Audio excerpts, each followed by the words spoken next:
What's going on, Player Profiler Nation? Welcome to the latest episode of the Futurecast. I am your co-host, Matty Kiwoom, joined by my man, the OG, Theo Gremminger, and we have a very, very special guest today, Ian Miller from the 33rd team. Boys, what's happening? So stoked that we're able to get this in. It's early in the new year, but Matty, this is like number 3 for us in terms of the rookie drafts, and we had such a great time with Cody Carpenter. Big shout out to Cody. But I had Ian on the Dynasty Life earlier this year, and he crushed it. And I said, Ian, we want to really get you on for some of this rookie stuff. I said, when are you ready with your rookie rankings? He's like, I'm ready, man. I'm already ready. So Ian's all about that life. Highly recommend Ian's work over at the 33rd team. All of the work at the 33rd team is free right now. I think a lot of people at Player Profiler are aware of Josh Larkey's work.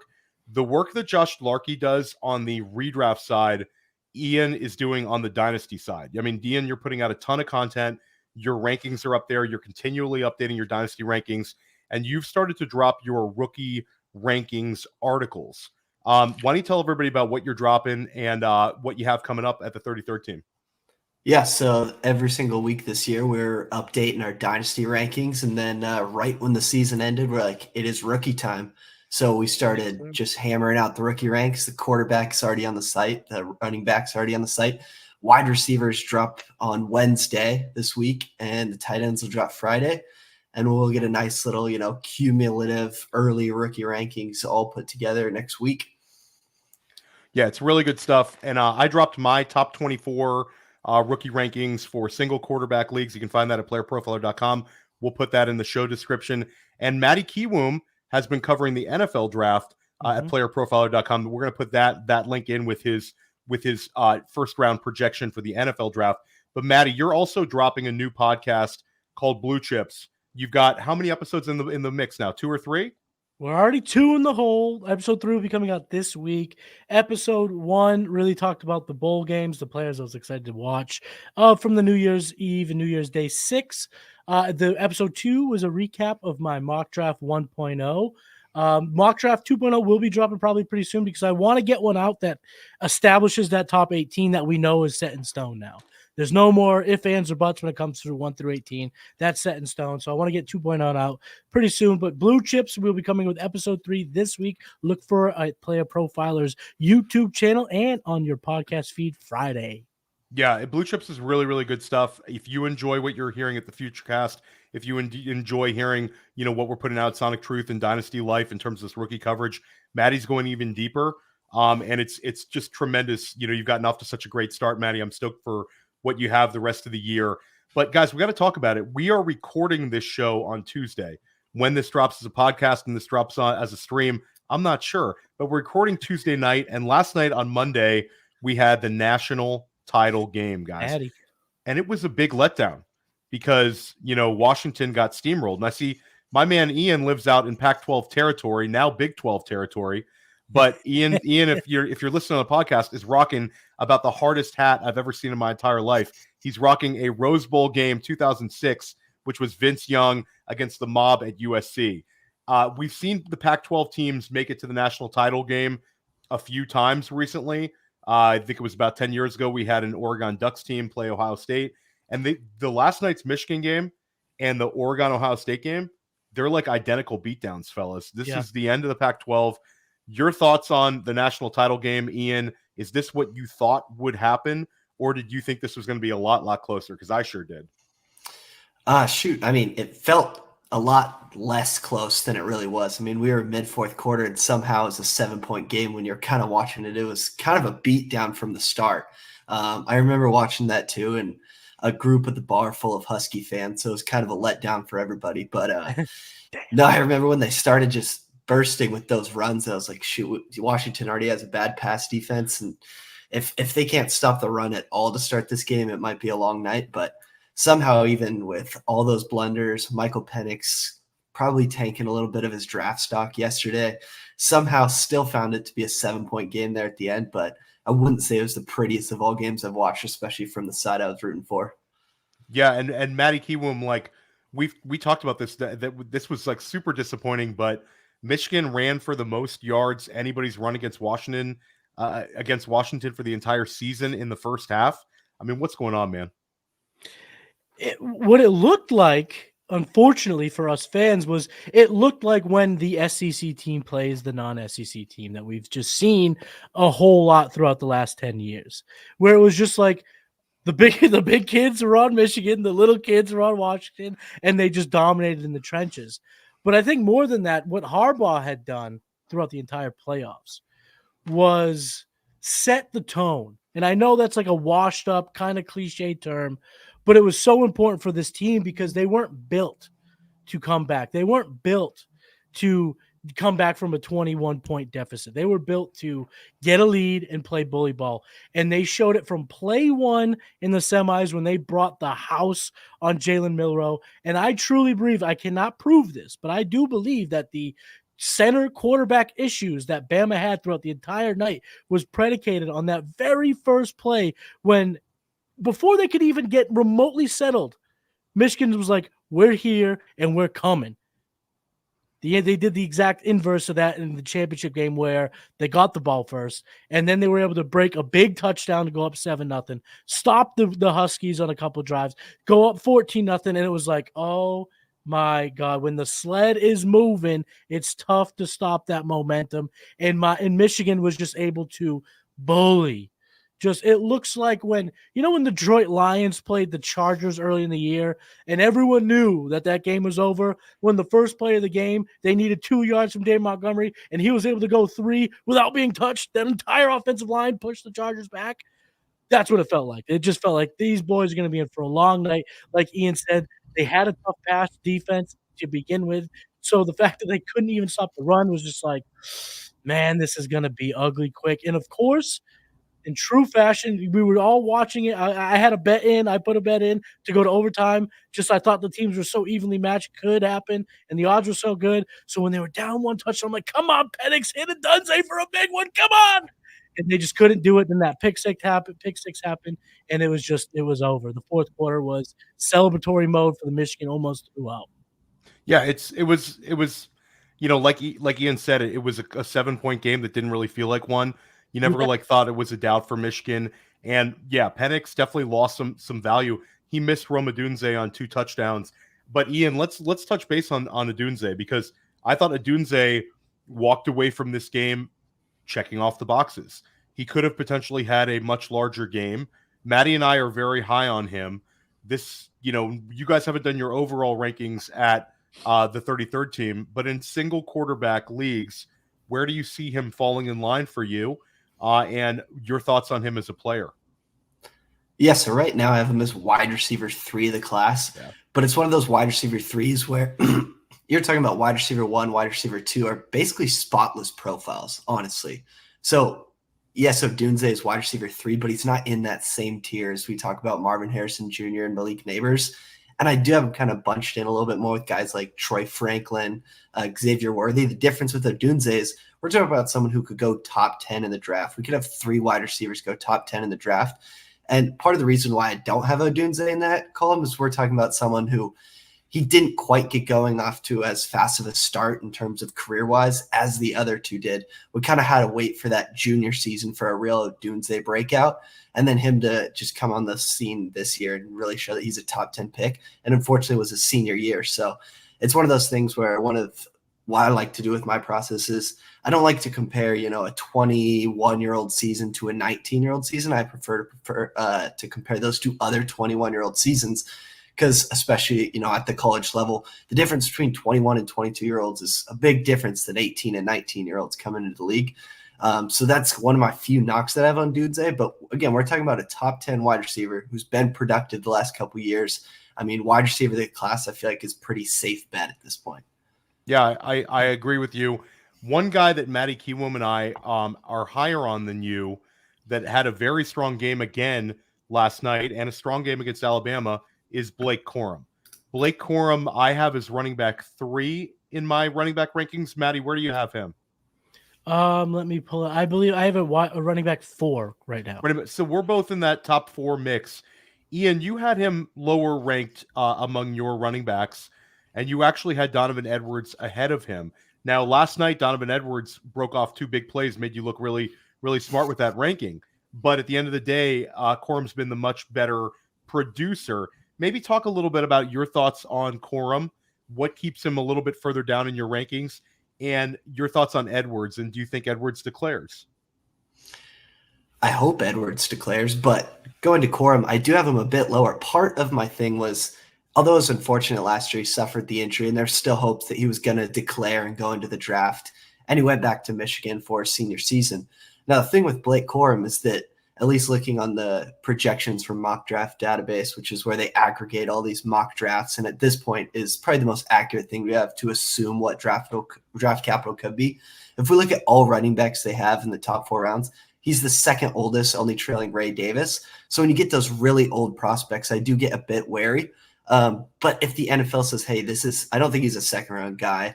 We haven't seen any really projections say that. If he can just be a third-round guy, I think he kind of moves up the rankings for me. But one issue I know we're going to talk about Edwards is why I like Edwards more is, yes, Corum's been the better rusher when they played together. But one thing is Corum hasn't actually dominated a workload where okay, because one thing when we talk about running backs in the NFL or in fantasy football, the average target share for a running back a top 12 running back in the past 5 years has been 12 or 11.8%. So you need someone who's going to, get receptions, earn their work in the receiving game. And that's something that at least Donovan Edwards has done. It's even in disappointing years, we're talking about back-to-back 10% target shares. When Corum's played with Edwards the past 2 years, we're talking about a 3.5% target share and a 4.9% target share. I don't think there's any doubt at this point that Corum's probably the better rusher. But when you mix that with the fact that he's 23 years old, he has had a major injury, which when we talk about draft capital, we don't know where that puts him quite yet. And we just haven't really seen that explosion, at least of adequacy from the receiving game, that you probably want to see if you're okay, this is a future running back 1 in fantasy football. I love it. Matty, anything to add regarding Edwards and Corum? And kind of where do you see Corum ending up being drafted in terms of the NFL? I think Ian I agree with Ian in terms he's probably a long shot for round 2. My gut just tells me that the NFL is going to love Corum throughout the process, because I just feel, when you look at the rankings, and a running back that comes to mind for me was Brian Robinson. Everyone was down on Robinson, and it was just well, he's pretty good. Look what he did as a senior. It's yeah, but he's 30. But then he got a shot, and now he's, in our top 20 dynasty rankings at running back that we had a discussion today, Theo, about. And it's just I think that the NFL likes these kids, and then the age window becomes less and less of concern, because at running back, we're looking at 3 years. That's what we care about. It's getting less and less. The NFL's telling us they care less and less. So I think the NFL is going to love Corum, and that's why I got him right now at 4. Right now I got Donovan Edwards as my running back 9, but there's this weird kind of, my gut tells me he goes back to Michigan. And I think if he truly declares, I think that could give him a bump even at that. And I think that once we get to the true thick of it, the combine, I think Edwards could sail all the way up into my, hover my top 5. It's going to be tough to climb my number 5 running back, Bucky Irving, because I love Irving, but he's super landing spot dependent, because I really need him to go to a team that throws the running backs, because he's shown to be so good with over 50 receptions at Oregon this past year, that if he goes to a team that doesn't throw to the running backs, it will ding his value a little bit in my ranks. So that's where he could get to the top 5. But I'm not down on Edwards. I guess I'm just looking at it through this weird bias lens. I don't think he comes out. So I haven't given him that type of credence. But I liked him more than Corum coming into the 2023 season. So I could leave the door open for that if the process kind of dictates that for me. Well, no table talk. Don't talk Bucky Irving before we're about to draft, fellas, because Ian Miller is going to be OTC with the 101 when we come back from word from our sponsors. We're going to rip through 24 picks. Ian's going first. Matty, who's going second, me or you? I gave it to you. I went age over beauty. All right. Thank you. There we go. All right, guys. When we're here, quick word from our sponsors. We're going to be back. We're ripping through a draft. This episode is brought to you by Rival Fantasy. Rival Fantasy, the coolest fantasy platform not enough people know about, but they will once I'm done, baby, because they're always innovating. They just rolled out seasonal leagues. We set them up for patrons, for our listeners, and they funded over $1,000 in payouts. That's what Rival's all about. They're always innovating. They already had the fantasy book where you can take overs and unders, stack them up, multiply your payout, but then they added challenges so you can set your own lines and put them out there for the community, and then you can browse the community's lines and say, hey, this guy's crazy, I'm going to take the other side. It's cool. And they have fantasy bingo. Rival Fantasy is reminding me how much fun I can have with fantasy football, and use that promo code PLAYER. The promo code is PLAYER. They give you a $100 instant deposit match plus $25 plus a free play. That promo code is PLAYER for up to $125 in deposit bonus and a free play. You can't beat it. Welcome back to Futurecast. Theo Gremminger with Matty Kiwoom and our special guest, Ian Miller of the 33rd team. Ian, you got the 101 here. Everybody knows the player you're going to pick. It's going to be Marvin Harrison Jr. But after you make your pick, Ian, why don't you talk about where he's going to fall in line, landing spot averse in your dynasty rankings?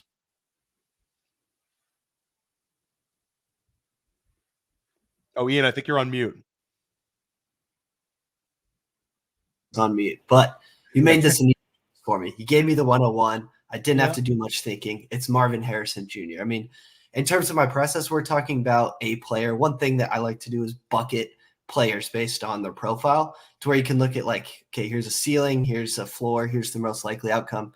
He's in such a rare bucket, or pacing to be in one, that the only receivers in it are Calvin Johnson, Julio Jones, and Jamar Chase. Like, he is the generational wide receiver that people have been clamoring for, and there's no reason not to take him here in 1QB. He's someone who slots easily into the top 5 dynasty wide receivers.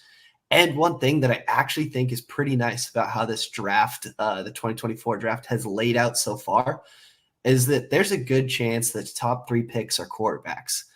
The 2 picks after that are the Arizona Cardinals, which I don't think is a bad landing spot, and the Los Angeles Chargers, which I think is an absolute awesome landing spot.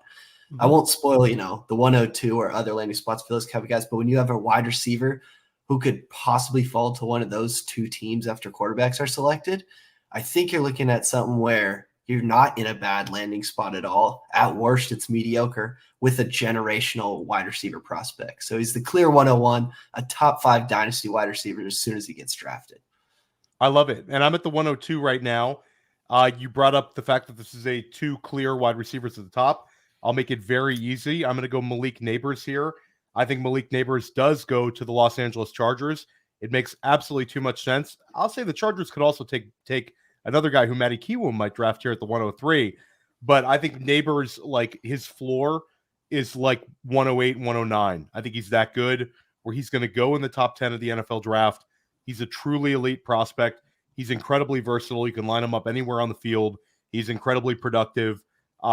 He's a stud. He's wide receiver 1 overall in pretty much every other class besides this one.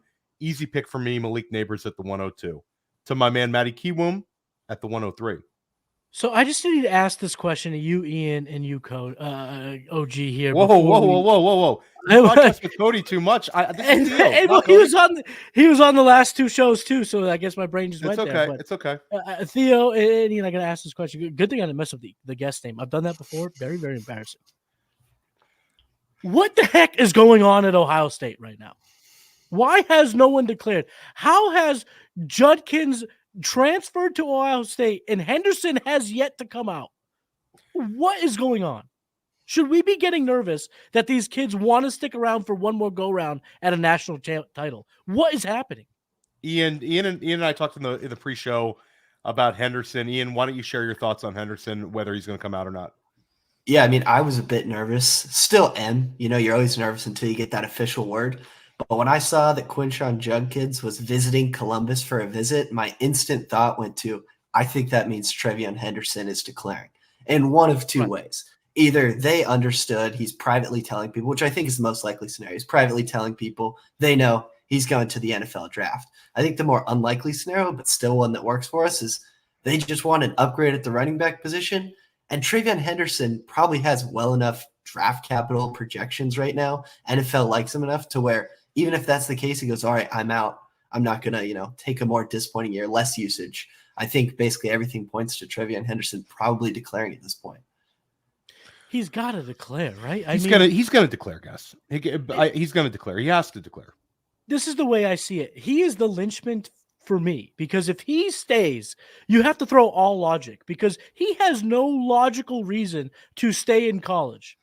When the running back class is better next year, he's going to be sharing a backfield with not only Judkins, but the kid that they're returning he's going to warrant touches. There's no logical reason for him to stay. The only reason for him and Egbuka and Harrison to stay is because they want to beat Michigan and they want to go for a national title. And if that is the case, logic goes out the window.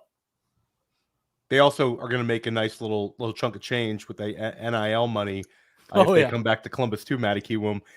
Money on the table. Fire us away at the 103, though, Matty. So I am going to go. The choice for me was between Odunze and Brock Bowers, but I will go with Brock Bowers here at the 103 because when I see his potential landing spots, I could see it being anywhere to the 5th pick to the of the Chargers, and I think his floor is 18 to the Bengals. And in both of those landing spots, I would celebrate it. The Jets pop up. The New Orleans Saints will be a possibility. All of those landing spots, I think, are great for a guy that we have been clamoring over for years. And I think that the rookies in 2023 have paved the road to be fully excited on Brock Bowers, because his biggest downfall was his size, 6'4", 240. We've seen Laporta. We've seen Kincaid flash. We've even seen Michael Mayer flash, and all of those tight ends are 6'4", 240, and Bowers is more athletic. He's used more. He has a more versatile skill set. I think that this draft capital is going to be exciting. It's going to be in the top 10 if I had to guess. But like I said, even at 18th to the Bengals, who wouldn't want Bowers with Joe Burrow? Absolutely. Ian, and last time we did this, Matty, you made the argument for Bowers at the 102. I think if you're in a heavily tight end premium format, that's a consideration. I just think Nabers is just so good. It's a top 3 tier. I think the 3 guys it's a very elite top 3. Ian, would you agree that there's a drop from 3 to 4 in terms of the value in a single quarterback league? Value? Possibly. But as far as I see it, and now Matty set it up, I thought, after his question there at 103, he was stepping up to take Trevion Henderson. But that's who I'm going to take at 4, and I don't think it's big of a drop-off at all. Because I think as long as he declares, we're looking at someone who's probably a second-round pick. He has a very strong profile. His freshman year was crazy. I mean, just a couple years ago, we were talking about Trevion Henderson, just wait for the 2024 class. This running back is an absolute stud. He had an injury-riddled, little bit disappointing sophomore year, but it was all back this year. Wildly efficient, handled the workload. I mean, from the rushing perspective, we're talking about someone last year who took 43.9% of the carries and turned that to 68.2% of the team's rushing yards. Just wildly efficient at Ohio State. And it showed. And I mean, he's one of the best pure rushers in the country, according to PFF. And he's also someone who's getting an adequate target share at the college level at 7.5% this last year, showing that he has bell cow usage. Apply that bell cow usage with second-round draft capital, and we're talking about a running back who could be in running back 1 conversation, whether he's drafted a few games into his rookie year, especially at the running back position, where just age and some production absolutely vaults you up in value. He's someone that I'm definitely looking to take at 104 if he's not taken at 103. And he was wildly productive at Ohio State. I put out a tweet the other day that there's only been 13 running back prospects to post multiple 22-point-per-game seasons before turning 21 years old. And 69% of them, have posted RB1 seasons in fantasy football. That's something Trevion Henderson did. And that's something where when you look at this profile, you look at the likely draft capital, this is someone who could be in contingency for running back 1 in Dynasty a few months from now, a year from now.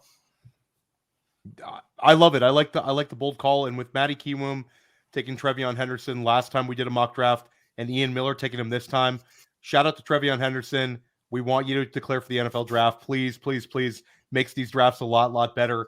But you gave me a layup here, because I would have taken him at the 104, but at the 105, I'm going to easily take Rome Odunze. Again, we're talking about a wide receiver with size, a wide receiver with speed, a wide receiver with production. And like Ian said, He's going to have the draft capital too. This is a potential top 10 pick in the NFL draft.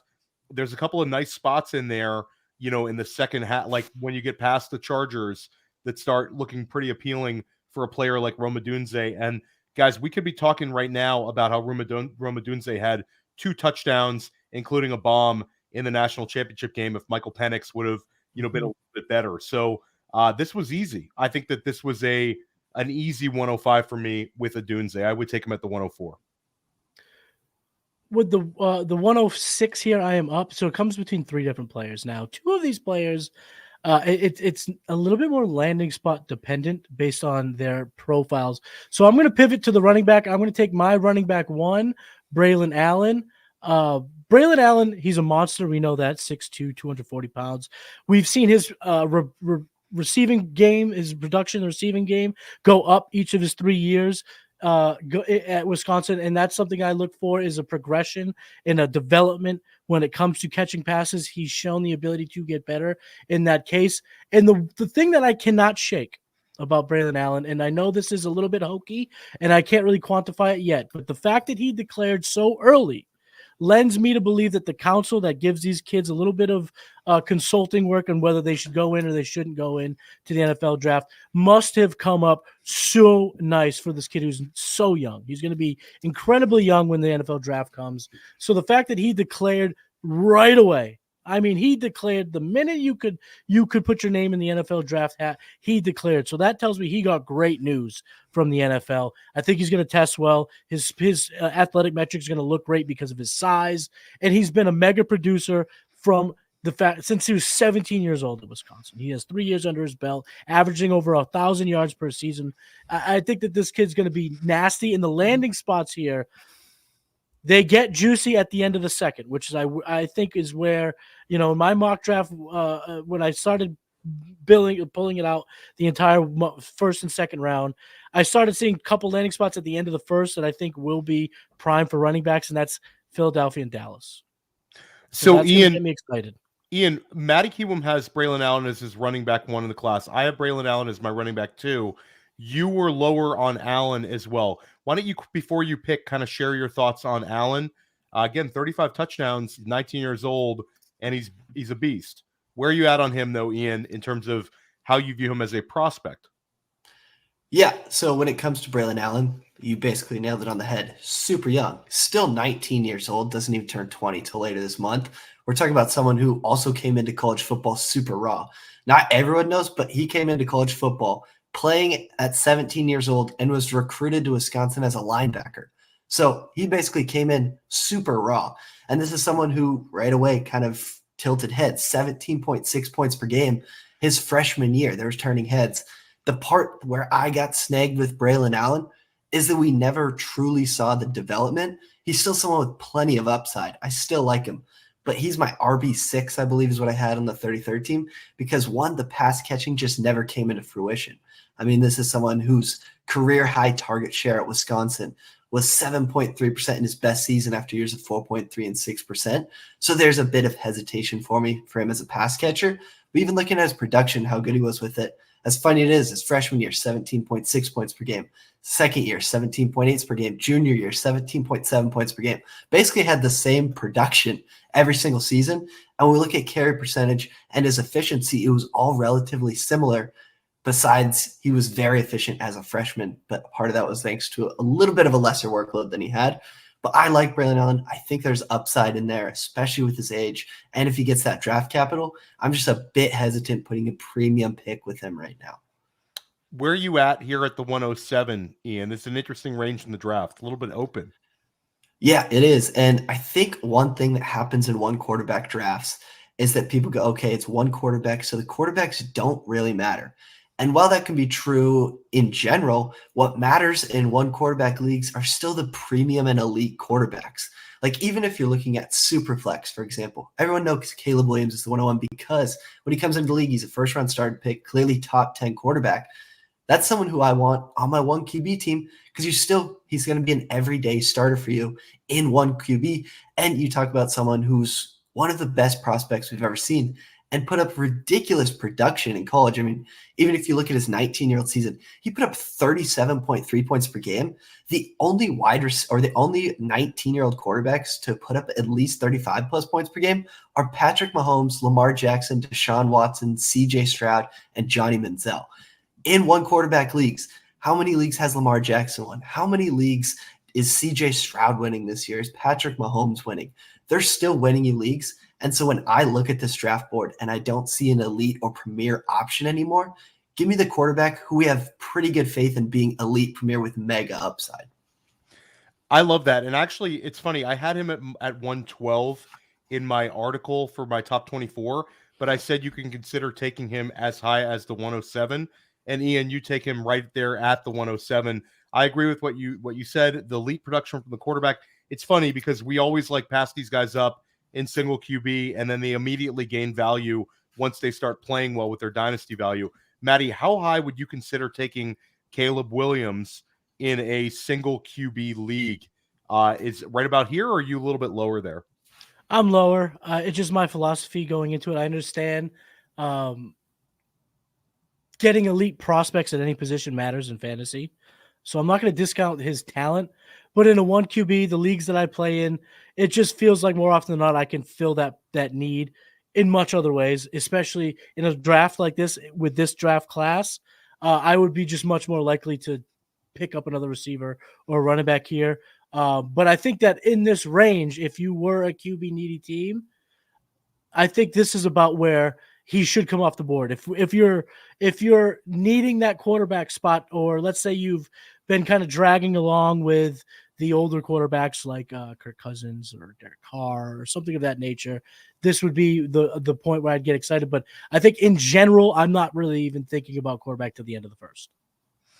Well, Caleb Williams off the board here, and I'm at the 108, and a guy that I would have considered taking at the 106 range. My flag plant in my article is Troy Franklin, who I have as my wide receiver 4. I moved him up since the last time Matty and I did this process. But the more and more I look into Troy Franklin, the more and more there are things to like. I think he's the next low BMI wide receiver to come into the league and have NFL teams kind of really excited about him. I think he sneaks into the top 20 in the NFL draft. I think he's every bit 6'3", probably going to weigh 180 something pounds. But I think he's gonna run somewhere in the high 4.3s, and I think he's gonna get the draft capital. And you're talking about a player who's absolutely electric, and he's also a deep threat. So I think Troy Franklin's the guy I'm getting more and more excited about. When I look at some of the true alpha, big, strong wide receivers that we're gonna say their names shortly, those guys seem to me a little bit more there's a chance they bust, because guys with that profile bust occasionally. Troy Franklin, I don't see him busting. I think he's going to fit into the league. He's going to be a long-term, solid dynasty contributor with potential for big-time upside if he lands well. So lock it in, Matty Kiwoom. Troy Franklin off the board at the 108. Love Troy Franklin. I also love where he potentially will come off the board into the first. Some really, really juicy landing spots. Here at the 109, though, I'm going to take the guy that and when I graded out my receivers, there are 4 receivers that I think have an alpha type skill set immediately coming into the league. And the 4th on that list was Emeka Egbuka. Now he had it down 2022, but his 2021 season, or he had down 23, his 2022 season was electric, over 1,000 yards, over 1,100 receiving yards. When I watch him play, he reminds me so much of that DJ Moore type of receiver. 6'1", over 200 pounds. He's bulky. He's got enough bulk. He's got enough yards after catch. I think he could warrant himself a true alpha role. My concern with him is that the down 2023 season pushes him to a second-round draft pick. He was in my second round of my mock 1.0. At that point, I would probably reconsider this 109 selection. But as right now, with everything kind of up in front of us, I'm going to take the profile, the prospect that I really do believe has a lot of upside with Emeka Egbuka. And Ian, before you pick, is there anything you want to add on my selection of Troy Franklin or Matty Kiwoom's selection of Emeka Egbuka? I love the Troy Franklin pick right there. I also think Matty Kiwoom brought up a really good point, because he's probably a late first guy. And when you look at the late first, there is some juicy landing spots. For example, we're talking about Troy Franklin at the 108 and 1 quarterback right now. I think that's totally fair. I like it. How much higher does that go if, say, he goes late first to the Chiefs? Yeah. I mean, it's a pretty solid pick where you're looking at something where just landing spot could absolutely vault that value up. And then Igbuka, I mean, I'd love to see him declare. He's the one guy on Ohio State right now who I have the biggest feeling that he's going to return versus Travion Henderson at this point, Marvin Harrison at this point. I think if anyone returns, it's Igbuka after having a kind of injury-riddled down year, especially for the year that he had as a sophomore. Like, wow, this Ohio State wide receiver crew might be absolutely legit. And then Igbuka kind of had a down year, but I think 109 is a pretty good spot for him. Matty Kiwoom's gonna has that FOMO where he's worried that Igbuka is gonna say I'm coming back to Ohio State. So Matty Kiwoom's trying to get in his Igbuka picks as many times as possible because he took him at the 106 last time. Now you take him at the 109. Please come out. Please declare. Make this a really, really fun rookie draft class. 100%. He has a lot of Chris Olave written all over him in terms of his potential to declare. I think he pulls a Chris Olave and goes back for his senior year. I hope you guys are both wrong. Right. I hope you guys are both wrong. And it makes this draft class a lot strong, but I think you might be right. Ian, where are you at on this pick? So I'm going to do something, and you guys have just backed me into a corner here and said, hey, you're going to be the quarterback guy in this draft. And you've really forced my hand here. I have to be this guy. You're going spicy here. You're going with a mobile quarterback, aren't you? Very mobile quarterback. Even spicier in super flex formats. Drake Maye is my QB2 right now. I think he's a second overall pick. I think he goes behind Williams. I think he has a much higher floor than Jayden Daniels. And one quarterback leagues where I'm not as worried about the floor, especially at that quarterback position, give me Jayden Daniels. We're talking about absolute monstrosity of upside. Like, I can't find a word for it because he has all of it. He put up 46.6 points per game this year, which is absolutely ridiculous. The only first-round quarterbacks to put up 45-plus points per game in any college season at any age is him and Lamar Jackson. And Lamar Jackson, like we talked about, is winning you one quarterback leagues, especially when they have that season where they're just rushing like crazy, which is well within Jayden Daniels' range of outcomes. And then just to add one more point on about his passing, because I think one thing went a little underrated. People talk about Joe Burrow and how crazy good he was. And he was a great prospect, even though he had that amazing season at 23 years old. At 23 years old, Joe Burrow had an adjusted yards per attempt of 12.5, which is ridiculously good. At 22 years old, Jayden Daniels had an adjusted yards per attempt of 13.6. Ridiculous. It's numbers you won't see. And this is someone we're talking about that is rushing for over 40% of his team's rushing yards, and it has one of the best passing seasons we've ever seen. I don't care that it's one quarterback. I don't care that he's my QB3 in Superflex. I'm forgetting any sort of floor we have. Give me the ridiculous upside in Jayden Daniels here at 109. 2,000 rushing yards over the last two seasons, over 20 rushing touchdowns, 40 touchdown passes. It's silly. And Matty and I talked about this last time. Yeah, you're absolutely right. When it comes to super flex, you can go Drake Maye, the safety of. But when it comes to single QB, like Jayden Daniels, we don't want to throw out Lamar Jackson. That's a high bar. But in terms of rushing potential, he has Lamar Jackson-like rushing potential. Matty, do you agree on that? I completely agree. And I think that as the process goes on, I think the floor that we're afraid of kind of dissipates a little bit. Because if we're talking about May going at the 102 and Jayden Daniels going at the 107, now you're talking about equal draft capital. Now you're talking equal playing field going into their rookie seasons. And what Ian says about his upside cannot be understated. It's tantalizing. It is everything you want in a fantasy monster. The ability to run, the ability to throw, the ability to make plays regardless of his teammates, where I think that Drake Maye, even Caleb Williams to an extent, is a little bit more landing spot dependent than even a Jayden Daniels, because at the end of the day, he could pull a Justin Fields. They could be the worst team in the NFL, and he could be a top 5 quarterback in fantasy because of the rushing floor. So I'm here OTC at the 112, and this is very wide open, guys. I think this is a really valuable pick right now, especially if it was if I had back-to-back in some sort of a snake, which I don't.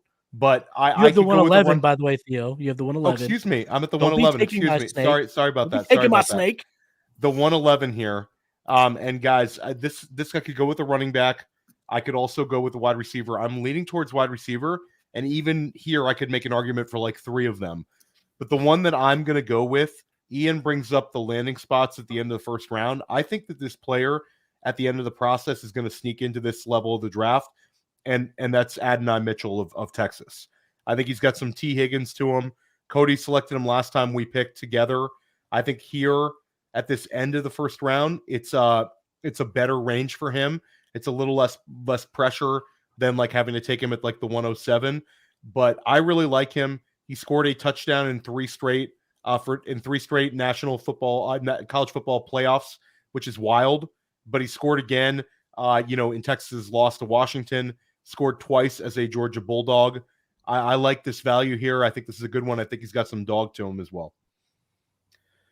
Good pick on this. So now I'm gonna end the first round, and I'm gonna do what I wasn't really expecting to do, but like Ian said, sometimes you get back into a corner, and I'm gonna take the third quarterback off the board. I'm gonna take Drake Maye. With the 112, I am hoping for Jayden Daniels, but since we have such a sharp draft room, I don't have that luxury. I'm looking at the receivers. I'm looking at the running backs. I think there's a grouping in both positions that I could attack in the second round, especially if I have the 112, assuming I have the 212, all that good stuff. So the Drake Maye, I'm going to take him here and grab the third quarterback in the end of the first round. Yeah, he's looking at top 3 draft capital, and we might have a little bit of prospect fatigue on him and Caleb Williams, because I feel like of the bunch, they're the consensus a little bit more reluctant to be excited about. But I think at the end of the day, as we see these kids throw, we see their pro days, we see their combines, we see them through the process.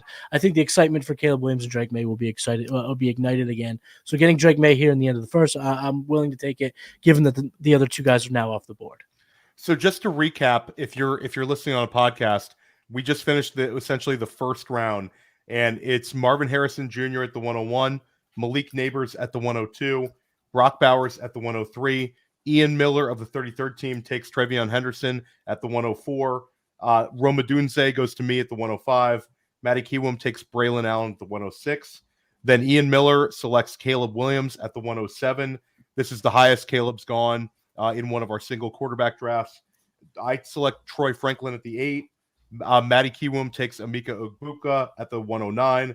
Jayden Daniels goes to Ian Miller at the 110. Ian is officially a quarterback snob. And I take Adonai Mitchell at the 11. And Matty Kiwoom takes Drake Maye. Ian, just before we go, 2 questions for you. In a Superflex format, give me your current Superflex top 4. Essentially, what I'm asking you is, where do Marvin Harrison and Malik Nabers fall in line versus Jayden Daniels and Drake Maye? Caleb Williams, your 101. How do you go 2 through? Let's push to 5. Yeah, I think that's a really good question. I think Caleb Williams is the clear number 1. I don't think there's too many questions about it, but you already start getting questions. The cool thing about the Superflex this year is you already start getting questions where it's who is the 102, and it's in a really stacked draft class. And we're not even talking about which quarterback, because Marvin Harrison is someone who is viable, a 102 pick. Now, given 102, Drake Maye goes second overall, it's probably Drake Maye. He's still an elite talent.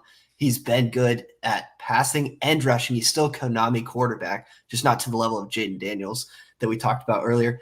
So I think it's Maye too. Then I believe you go Harrison. I think Harrison's the guy. You don't miss out on not just surefire studs, but generational upside, no matter what position it is. Then I believe 104 is, especially if Jayden Daniels goes in that top 5 picks in the NFL draft, he's the 104. And it's probably one of the best 104 picks you've made in recent years. That's an amazing grab to get at 104. Then you stretch it out to 5. That's where I probably go Nabers. And one thing that I've actually been talking about is I don't think the gap between Marvin Harrison and Malik Nabers is really as big as people think. And I think part of it too is I actually, one of my favorite tweets, because I did get a bit of pushback on it, was I posted the career highs between Malik Nabers and Marvin Harrison Jr. And Malik Nabers has the higher fantasy points per game, higher target share, higher yards per team pass attempt, yards per run, PFF receiving grade. He has a career high, higher than Marvin Harrison in all those categories. And he is a full year younger than Marvin Harrison.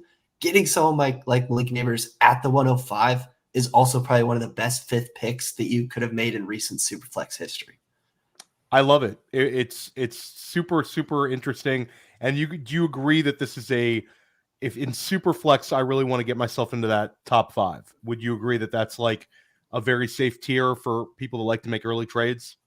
Yeah, I think top 5. I think number 6 and 7 aren't close behind. I think now one thing I don't like to do is kind of make these hard edges, and then you always get the draft class or like the late draft season hero, the push, Yeah. It's all that January, fellas. stuff. Say whatever you want. It's January. Yeah, exactly.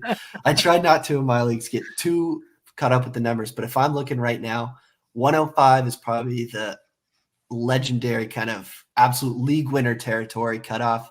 Then you got 6 and 7, which I think are still plenty elite that be top 5 picks in any other year. I think 7's where I draw the line for where you don't get these elite profiles anymore. Love it. Matty Kiwoom, you're going to start it out here at the 201, the 13th overall pick if you're scoring at home, or are we going to flip it back around? We're going to snake it? We're going to snake it, Matty, or we're going to go back? No, we're going to fix it. We'll let our guests start off the second round, and we'll do the same order. Ian, you, me. Okay, then there we go. We're going to go with Ian Miller here at the 201, 13 overall. Ian, some really good names here for you. Yeah, I think being at the 201 and having these guys, I mean, if you told me that I was the 3rd pick of the second round, I wouldn't have felt too much differently because I think we got a good amount of guys here who are pretty solid profiles who I'm not differentiating like too much where it's like, I got to trade up and get this guy right here or anything like that. I think we've got a lot of good profiles. But the guy that I'm going to take right here is my current RB2 of the class. I'm very curious where draft capital lays out because it was very unfortunate. The season-ending injury that Jonathan Brooks suffered in November probably took a little bit of a hit to the draft stock, but he's still declared, which I think says a lot about that the NFL still likes him. He declared early. They still like him, even though he suffered that injury. And when we look at the season that he had before going out, we're talking about a running back that had 23.4 points per game. As a rusher, was one of the best rushers in college football with a 90-plus PFF rushing grade and turned a sub 50% carry percentage into over 60% of the team's rushing yards, 64% to be exact, which is ridiculous. And then the other thing, when we talk about true bell cow usage, which we talked about earlier in the show, he had a 9% target share as well. He does it on both sides of the ball. The NFL still likely seems to be very interested in him, considering he declared early despite the injury.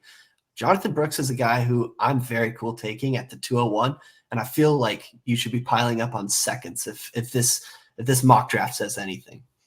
Pay attention to what Ian just said, and Matty said this before as well, but John Lobb and Matt Hicks and Ian Miller, several of our guests have talked about piling up on second-round picks. I think that the fact that the public is so, and not necessarily the public, but the dynasty community is so down on this running back class that you're going to end up with multiple running backs in this second round, plus a number of very appealing wide receivers that are just sitting there for you. So second round picks are very, very valuable. I love the pick. I mean, I think if he would have stayed healthy, where you took Henderson is probably where Brooks would have gone. I think there's a chance he would have been the running back 1 overall. The only thing kind of holding him back is we don't know the injury timeline.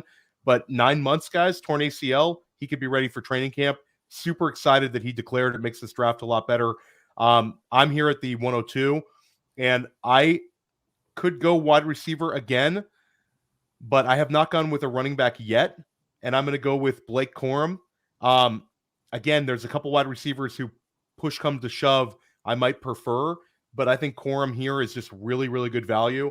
I think like Matty Kiwoom talked about, I think he could land very well in the NFL draft. This is a guy who had 25 rushing touchdowns for Michigan in their dream season, returned to school, and had an amazing year. And I think that he's shown enough. He's got the very solid frame where he's very well built. I think he holds up well in the NFL. And again, like Matty Kiwoom said, I think NFL teams are going to like him a lot. High character guy as well. Just checks off a ton of boxes. I'm happy to get him here in the early second. Man, I think what people are going to realize as we continue to do this exercise throughout the process is how important second-round picks are. You are going to be able to rebuild running back rooms, get value all over. So we see Brooks Corum go 102 to the 201, 202. And I think those are fantastic landing spots. With me, with my 203, I'm going to take a receiver that has a wide range of outcomes over the next few months. So his landing spot in my rankings could absolutely fluctuate quite a bit, and that is the wide receiver from Texas, Xavier Worthy. I have him as my wide receiver 6. I think he's going to test phenomenally. We're going to look at potentially the fastest receiver in the class over 1,000 yards receiving for this Texas offense. Former 5-star recruit, so he's got the prospect pedigree. I think his ceiling is truly, truly high up there. I think we could see the dubbing of Hollywood Brown 2.0, who was a first-round draft pick. But I do think his floor is a bit unsafe because of his hands. And, just a shade over 2, I think it was a 2.1 yards per route run with that speed does concern me a little bit. And Ian, you currently have Xavier Worthy pretty high up in your wide receiver ranks. Why don't you share your thoughts on Worthy? Anything you have to add? Yeah, I dropped my wide receiver ranks tomorrow on the 33rd team site, and I have him as the wide receiver 5 of this class. And kind of like I talked about Travion Henderson earlier, like when we flash back a couple years, how we were feeling about the 2024 class for those people that followed, that far back. But 2 years ago at this point, when we were talking about the possibility of the 2024 class, Xavier Worthy was the wide receiver 1, and there wasn't a ton of debate about it. He put up 19.8 points per game as an 18-year-old freshman, which is the 6th highest by any freshman ever. Now, the problem is that ended up being his best collegiate season.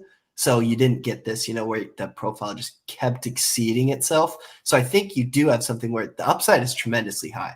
I mean, any freshman that can walk on, put that level of production onto the field right away, someone that can do it in the NFL. And even for his down seasons, he never posted below a 27% target share. And this is someone who we're talking about that this year played alongside a guy who Theo took at the 111 in Aiden Mitchell. So again, I think Xavier Worthy is pretty good discount here. And actually, if Matty didn't take him at 203, that was going to be the guy I took at 204. So I love the pick. I love the discussion on Texas, how everybody kind of kept themselves in check. You had the highly productive running back for most of the season in Brooks. You had Mitchell, you had Worthy, and they had, no table talk, but all of our tight end too, Jatavian Sanders, whose production also dipped this year based on what he did last year, just because they had so many dudes. So yeah, I think it's a really, really good one. We're back to you, Ian, at the what is this? The 204. Yeah, I have a lot of good options here. And I don't even know, I know consensus does not love him. But when we look at this draft board right now, there's only one player who currently has a projection in the top 20, and that's Keon Coleman. I'm going to take Keon Coleman. We're just taking turns snaking each other. It seems to be what it is. But Keon Coleman, someone who, it wasn't amazing at Florida State, and I would debate that he actually had a better year at Michigan State, at least in terms of his efficiency. What I mean by that is that Keon Coleman at Michigan State turned 21.4% target share into over 27% of his team's receiving yards, whereas this year he had a higher target share, but it only turned into 21.7% of Florida State's receiving yards. So it was a much less efficient season. I think part of that, we actually saw his peripherals in terms of his efficiency go down a little bit after Jordan Travis went out, which is totally fair. Quarterbacks contribute to some of those efficiency metrics. But I think here at the 204, you have a guy who's projected top 20 pick right now in the first round, and he was productive at 2 different schools. There's still plenty of upside there, and the NFL clearly feels a certain way about him that he's going to declare early. So he's someone who I think is a pretty good grab here at 204. I love Keon Coleman. I took him a lot higher than this in the last draft, and I feel like it's one of those things, Matty, we talk about where people continually start to like poke holes in players, where you start to like say the guy can't separate, blah, blah, blah. But like Ian said, he's going to be a first-round pick. He had double-digit touchdowns in his first year at Florida State, dropped 3 touchdowns at LSU. He's going to test really well. He's got elite alpha size, and he's 20 years old. So at the end of the day, we can get like real nitpicky, but he's going to check off a ton of boxes for the NFL here. And guys, Matty Kiwoom, a little funny thing here. He almost played basketball for your guy Izzo at Michigan State, which is like super cool to think about. Like he's that level of an athlete. So yeah, I'm with Keon Coleman. And I do think it's a little bit, he would have been my selection here if Ian didn't snake me, but I'm going to stay at the wide receiver spot because every time we draft and we let this guy fall, he scores another touchdown. And this player also has elite alpha size. He also has elite pedigree coming from LSU, and that's Brian Thomas. And Brian Thomas, the game without Malik Nabers against Wisconsin in the bowl game, he gets 2 touchdown catches, goes for 100 yards. he had like the quietest 15 touchdown regular season in like the history of the SEC because Malik Nabers is such a dude. So like Brian Thomas, I think is going to have the draft capital. I'm talking about a guy who put up this sort of numbers at LSU. Yeah, he played with Jayden Daniels, but so what? He still scored the touchdown. He still checks a ton of boxes. And like I said, I think, 6'4" wide receiver that scored this many touchdowns coming from the SEC that's going to get the NFL draft capital, athletic enough. I think this is a fine value here. And I think after the NFL draft, I actually think he'll rise up some of these rookie rankings. Nice pick here. So now I am up with the 206. And you both snaked me, so thanks for giving me the double snake eyes right before I have to pick. But I'm just going to take someone who's high up in my running back board. I'm going to take Trey Benson, 6'1", 225 pounds. Had a down year in terms of his surface stats, but his PFF grade still above 85 in run grade. My question for him is going to be his ability to catch passes. But at this point in our draft, I think we are pivoting from bell cow potential to first and second down workload type backs. Benson checks those boxes. The fact that he came out, declared for the draft already, again, lends me to believe that the NFL likes the size, likes the speed, likes the potential production from Trey Benson. So I'm going to take him at the 206. Ian, anything to add on Brian Thomas or Trey Benson? I really like the Brian Thomas pick. He was one that I debated. And when you looked at the board when you took him, of the draft projections, he was the only guy left with first-round draft projections. And like we brought up earlier, it's a late first that we're kind of looking at. So if he goes late first, again, those are a ton of juicy landing spots for a wide receiver. So I love the Brian Thomas pick there. And then Trey Benson, he's someone who I was debating in a few picks because he's someone when we talk about draft capital projection, right now they kind of have him as a second-rounder. So even if I don't love the profile, and I'll be honest, I don't. I'm probably going to be below consensus. If you check out my 33rd team rankings, I have him quite low.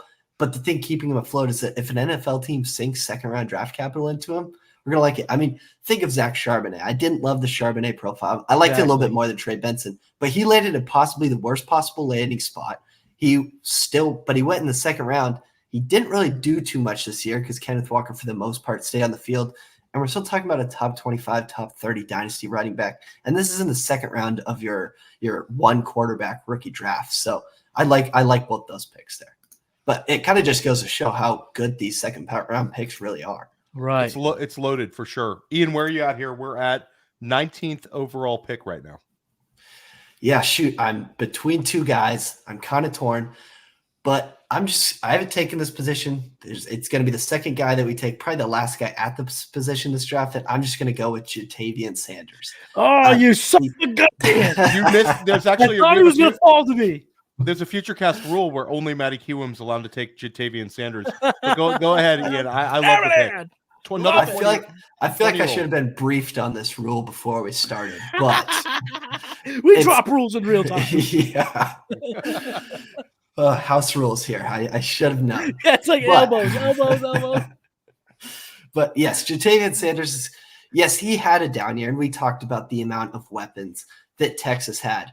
But one thing when you talk about down years relative to other positions, tight end prospects in general aren't super productive in college. That's why when you get rare ones like Brock Bowers, where they've always been productive, they are so highly sought after because it's not common when it comes to tight ends. What Jatavian Sanders has done is he's shown that he has a pretty high ceiling last year, putting up over a 17% target share on a team that still had dudes like Xavier Worthy. So it's not like Jatavian Sanders has been bad. And then right now I have him projected for a higher end athleticism. When you mix solid productivity at a pretty young age, he's declaring early, and he should have solid athleticism on his side. These are the type of tight ends that you want to draft in the second round. Just think about the second round last year. Sam Laporta. I'm not saying they're going to be Sam Laporta, but Sam Laporta, Michael Mayer. There was plenty of tight ends. Even Dalton Kincaid snuck in there in super flex drafts at some points.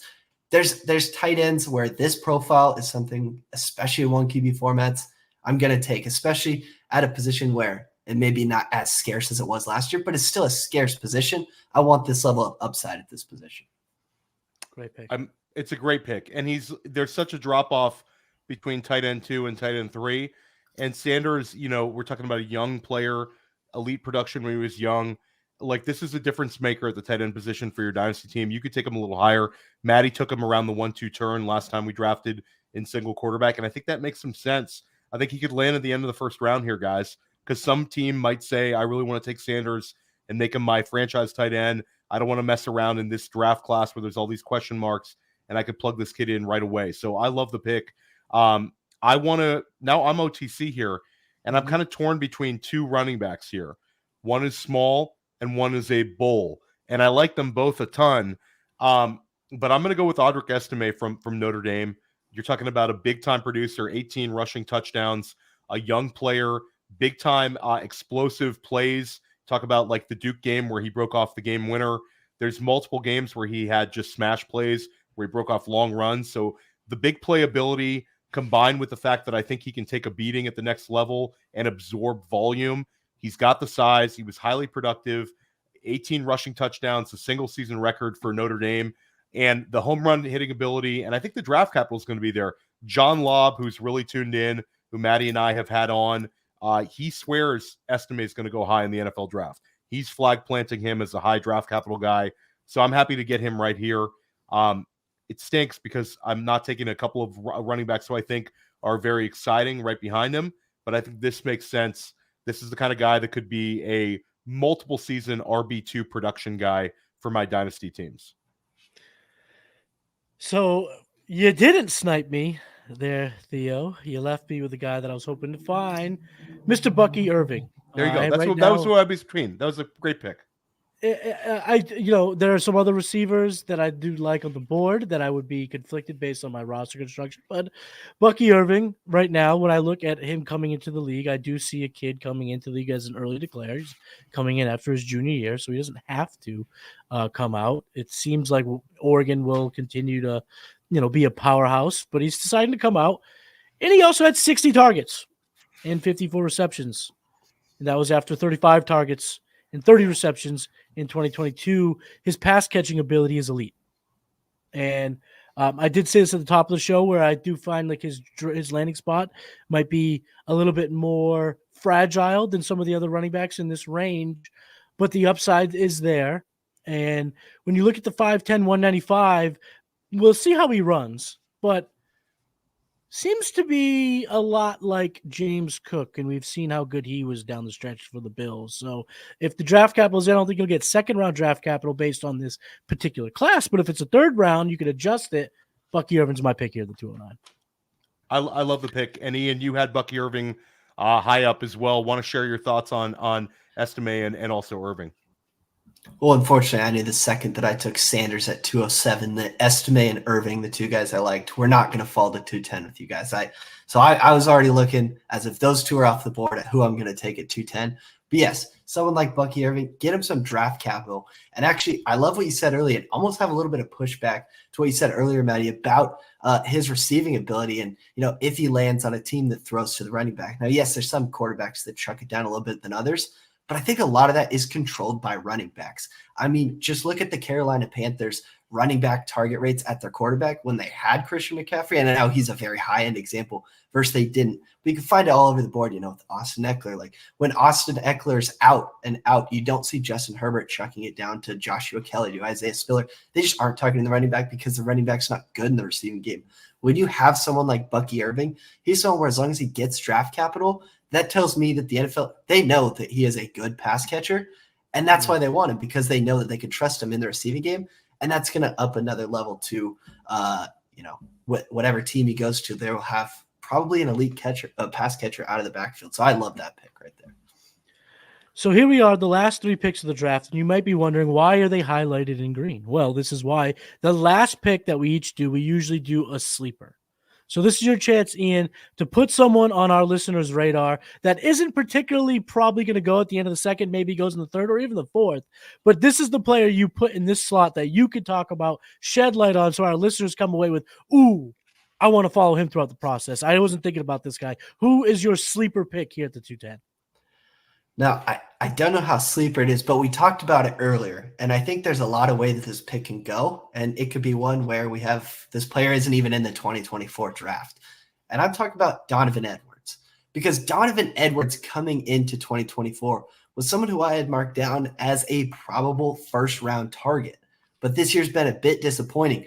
But one thing where you look at running back profiles where you could start to feel a little bit better, even if they're not great all around, is when it's a pass catcher. Now, yes, he hasn't been able to take a bulk of the load or a bulk of the workload because of Blake Corum being there. But this was something where last year he actually had over 20% of the goal line carries for the Michigan Wolverines alongside Corum, and he was handling near 30% of the team's carry percentage and turning that into 40% of the team's rushing yards, again, with Blake Corum. So he's at least shown he's adequate as a rusher. But what gets me excited with Donovan Edwards, if he can get himself into like round 3 capital, is that he's someone who's been a pass catcher since the moment he stepped foot in Michigan. He's never had lower than an 8% target share during his time.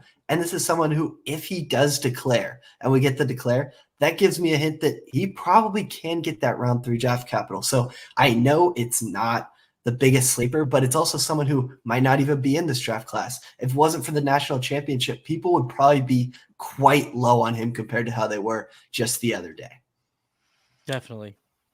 I love it. And again, this is not a sleeper. This is a guy that we've talked about before, but I'll give 2 names, Matty, and I hope I'm not sniping you, but I'll give you one for the board and then another guy that I think I'm going to have in my next rankings. But Jacob Cowing, I'm excited for him to kind of move up in terms of he's going to the Senior Bowl. I think that we saw so much production from like Tank Dell. You're going to start seeing like the Tank Dell, Jacob Cowing, comparisons, because he's going to be very small, projects as a slot guy, but he's a mega producer. And I think that he could have a week at the Senior Bowl where he really, really blows up. And then the other guy who I didn't have in my top 24, but I mentioned him as like a guy who could rise up, but I thought maybe there was a chance he returned to Clemson. I think Will Shipley is going to get some buzz, because Will Shipley, we start talking about Will Shipley was a early contributor to Clemson. And then like we talked about with some of these other backs, Will Shipley does something that correlates immediately to the NFL. He can catch passes out of the backfield at a very high level. So I think Shipley's going to get a little more buzz, and I think his draft capital is a little bit more locked in than some people think. I think he's going to end up at like the 4th round at the lowest. I think he's going to get that sort of range in the draft where he could sneak in at the end of day 2, probably goes at the beginning of day 3, and he's going to end up in a spot where he's going to get drafted in this sort of range in the draft. So, in good fashion, we are the hosts of the shows. We do get to make up the rules as we go. So, to take 2 guys here at the end, I'm okay with that. Sorry, I had 2 guys on my mind. No, I think I'm okay with that. I think that this is what we need to do, because I think at the end of these drafts, some of these guys at the top, might be a bit repetitive. Not necessarily a bad thing, but we're going to talk about Rome Odunze. We're going to talk about Malik Nabers and Marvin Harrison every single time. So we want to cover a lot of these sleepers. So I'm going to go super deep sleeper here. I'm going to go super, super deep, and I'm going to go with someone that we're going to see in Mobile. I'm going to go with Rasheen Ali from Marshall. Of course, he will not have a 2nd-round draft capital in our rookie drafts.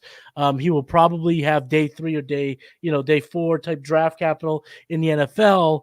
But what I'm excited about when it comes to Rasheen Ali is his size, 6 feet, 210 pounds. And he has been a producer at a smaller school 2 of the last 3 years. So he had a medical redshirt in 2022, but he did come back in only 3 games, have over 200 rushing yards, and was the MVP in his team's bowl game. And he was a mega producer in 2021, accruing over 1,700 all-purpose yards. And then last year, 210 carries, over 1,100 rushing yards, 15 rushing touchdowns, and added another receiving touchdown. And he's covered the receiving threshold. I kind of peak it at 20. I get really excited at 25. He had 27 receptions last year, 46 receptions in 2021. So I think he's going to be a skillful back, someone that I'm very, very excited to see down in Mobile. And yeah, we may have to temper expectations going forward. This is not someone I would recommend necessarily throwing all your eggs into the basket of. But I think this is somebody that if you have your 4th-round picks in your rookie drafts, this is someone you want to see throughout the process, because he was a producer in college and he has the requisite size that could get him on an NFL roster and get him NFL touches. So just to rip through our top 24 picks here, once again, if you're listening on the podcast, Marvin Harrison Jr. goes at the 1. Malik Nabers goes 2. Brock Bowers goes 3. Trevion Henderson goes 4. Rome Odunze goes 5. Braylon Allen goes 6. Caleb Williams goes 7. Troy Franklin goes 8. Emeka Egbuka goes 9. Jayden Daniels goes 10. Adonai Mitchell goes 11. Drake Maye goes 12. That was our first round. And then the second round goes with Jonathan Brooks at the 201. Blake Corum at the 202. Xavier Worthy at the 203. Keon Coleman at the 204. Brian Thomas at the 205. Trey Benson at the 206. Jatavian Sanders at the 207. Audric Estime at the 208. Bucky Irving at the 209. And then our three kind of off-the-radar guys, Ian Miller drops Donovan Edwards at the 210. I dropped Jacob Cowing at the 211, and then the 211B was Will Shipley. And then we go back to Matty Kiwoom, who drops Rasheen Ali, dropping a deep sleeper for, deep enough for Mobile, Alabama Senior Bowl, guy to keep an eye on. Ian, let everybody know what you have coming out at the 33rd team. Yeah, so I got my wide receiver rookie rankings dropping tomorrow on the 33rd team site, and the tight end rankings dropping on Friday. And the quarterbacks and running backs are already up there. And then next week, we'll have a special episode where we will rip through the entire rankings. Kind of one thing that I was really excited to do was the range of outcomes with these players and create prospect buckets. So at this point, what I was doing was putting what's the probability they have an RB1 season at the next level, given their current profile. Obviously, there's still some to change, draft capital and that stuff.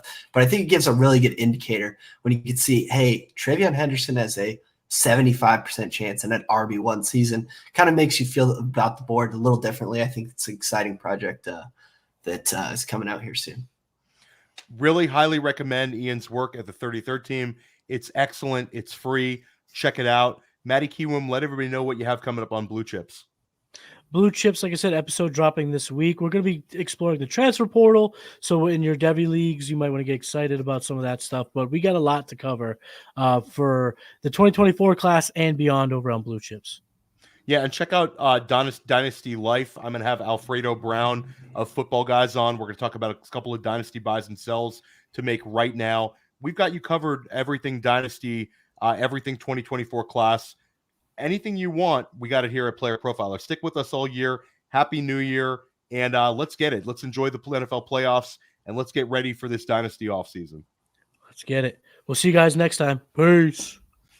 Hey, I want to take a moment to thank you for tuning in. It's important to me that all of our media be free. This is only possible because of you allowing a true independent sports media enterprise to thrive unlike any other in the business. So please subscribe to the All In Package to continue to make all of this possible, to ensure that all of our stats, information, data, content is available to you, especially you, the people that get the site and get the show.